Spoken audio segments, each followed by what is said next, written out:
In this video, I'll explain the G81 can cycle. This cycle is used when the material can be removed without the need for pecking.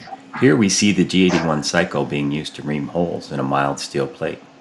Operations such as reaming, short hole drilling, countersinking, counterboring, or drilling in a material which chips freely such as cast iron, or when an indexable drill is used are some examples of when this cycle is commonly used. This cycle is programmed the same as the G82 cycle, except that it will not dwell at the bottom of the hole. In this example, a 1/4 inch slip fit reamer is using the G81 cycle to finish these two holes to size.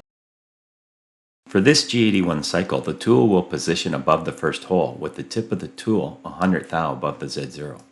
Then it will wrap it to the R plane, -0.4, which is 100 thou above the shelf. Next, it will feed at 80 inches per minute to the final depth of -1.1, and then it will wrap it back out of the hole to Z0.1 because the G98 was programmed. The tool will then wrap it to the next hole location and repeat the cycle. Since there are only 2 holes to drill for this part, the G80 is coded on the next line, which will cancel the drilling cycle. In the next video, I'll explain the G84 tapping cycle.